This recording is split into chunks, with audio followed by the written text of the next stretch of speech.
Tahu nggak, di bawah kaki kita ini ada revolusi yang lagi terjadi diam-diam. Sebuah solusi kuno yang mungkin banget jadi kunci masa depan pertanian.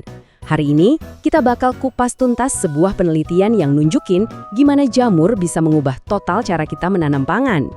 Cerita kita kali ini dimulai dari sesuatu yang ya kita semua tahu lah. Selada, renyah, segar, dan jadi bahan dasar banyak makanan. Kelihatannya sederhana ya kan? Nah, tapi tantangannya di sini nih. Coba deh bayangin, kita mau menanam sayuran hijau yang butuh banyak air ini di lingkungan yang kering kerontang, yang suhunya panas banget. Ini masalah nyata yang dihadapi petani di seluruh dunia loh. Oke, yuk kita bedah lebih dalam. Kita bakal lihat lebih dekat tantangan-tantangan spesifik yang bikin nanam sayuran kayak selada nih jadi perjuangan berat di beberapa belahan dunia. Kita ambil contoh nyata ya, langsung dari penelitiannya. Wilayah Anatolia Tenggara di Turkiye. Daerah ini iklimnya semi kering, artinya panas ekstrim dan kekeringan itu udah makanan sehari-hari. Ditambah lagi, ada bencana alam tak terduga yang merusak infrastruktur pertanian mereka. Jadi, buat para petani di sana, rumah kaca itu bukan lagi kemewahan, tapi satu-satunya cara buat bertahan hidup. Tapi, gimana kalau ternyata solusi buat masalah modern ini udah ada dari jutaan tahun yang lalu, tersembunyi di dalam tanah itu sendiri? Yuk, kita kenalan sama pahlawan tak terduga di cerita kita kali ini. Kenalan yuk sama jamur Mycorrhiza arbuscular, atau singkatnya AM. Anggap aja jamur ini kayak perpanjangan sistem akar super buat tanaman. Jadi, jamur ini membentuk jaringan bawah tanah yang luas banget, semacam jalan tol super buat nutrisi, yang jangkauannya jauh melebihi akar tanaman itu sendiri. Terus gimana cara kerjanya? Gampangnya, ini kesepakatan yang saling menguntungkan. Pertama, jamur nyambung ke akar. Terus, jaringan jamurnya yang super luas itu menjelajah tanah, nyariin air dan nutrisi yang susah dijangkau.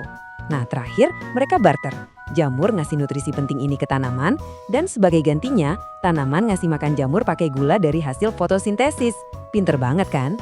Nah, buat ngebuktiin kekuatan dari kerjasama ini, para peneliti bikin sebuah eksperimen. Biar gampang, anggap aja ini kayak sebuah lomba menanam selada buat ngelihat metode mana yang paling juara di kondisi sulit. Di satu sudut, kita punya metode konvensional, cara yang biasa dipakai petani. Di sudut lain, sang penantang, metode biopupuk, yang pakai kombinasi cerdas, jamur mycorrhiza, dan bahan organik buat ngasih nutrisi ke tanaman langsung dari akarnya. Oh ya, biar jelas, semua informasi ini bukan karangan ya, tapi beneran dari penelitian ilmiah yang dipublikasikan di Phyton International Journal of Experimental Botany. Jadi, ini bukan sekedar teori, ini data yang udah teruji. Dan perlu diingat nih, eksperimen ini tuh nggak dilakukan di kondisi ideal loh. Para peneliti sengaja memilih tanah yang super menantang di Adiaman, tanah yang kadar kapur dan garamnya tinggi, yang biasanya bikin tanaman susah tumbuh. Jadi, setiap hasil positif di sini bakal jadi jauh lebih mengesankan. Oke, ini dia momen yang kita tunggu-tunggu.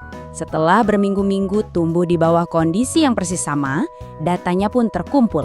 Yuk kita lihat siapa pemenangnya. Coba lihat bedanya. Selada yang ditanam biasa tingginya sekitar 26 cm. Tapi selada yang dibantu sama jamur, wah tingginya sampai 32,5 cm. Kelihatan banget kan perbedaannya secara fisik? Tapi ini bukan cuma soal ukuran loh, gimana soal kualitas nutrisinya. Nah, disinilah hasilnya jadi makin luar biasa.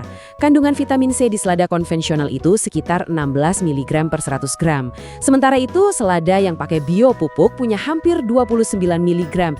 Ini lonjakan yang gede banget buat nilai gizinya. Yap, Anda nggak salah lihat. Itu artinya ada kenaikan kandungan vitamin C sebesar 76%.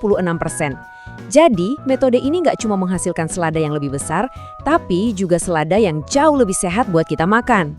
Nah, pertanyaan paling krusial, apakah ini menguntungkan buat petani? Jawabannya jelas iya, dan untungnya besar. Margin kotor buat metode konvensional itu sekitar $4.500 per dekare. Dengan metode biopupuk, angkanya melonjak jadi lebih dari $6.100. Ini bukti kalau bertani selaras sama alam itu nggak cuma baik buat lingkungan, tapi juga bagus banget buat bisnis. Hasil ini tuh lebih dari sekedar selada yang lebih baik loh. Yuk, kita lihat gambaran yang lebih besar dan apa artinya ini semua bagi masa depan pertanian.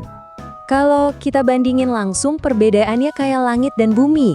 Pertanian konvensional itu bergantung sama bahan kimia, rentan kekeringan, dan profitnya lebih kecil.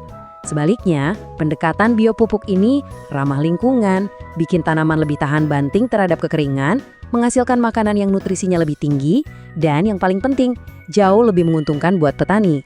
Para penelitinya sendiri menyimpulkannya dengan pas banget. Ini tuh bukan cuma eksperimen kecil yang menarik.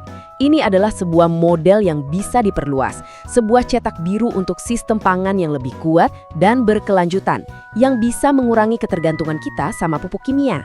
Jadi, kita tutup bahasan kali ini dengan pemikiran ini. Di tengah kita sibuk mencari inovasi teknologi canggih buat mengatasi tantangan pangan dunia, mungkin aja solusi paling hebatnya udah ada dari dulu. Rahasianya mungkin bukan tentang menciptakan sesuatu yang baru, tapi tentang belajar lagi cara bekerja sama dengan kecerdasan alam yang luar biasa yang udah ada di dalam tanah.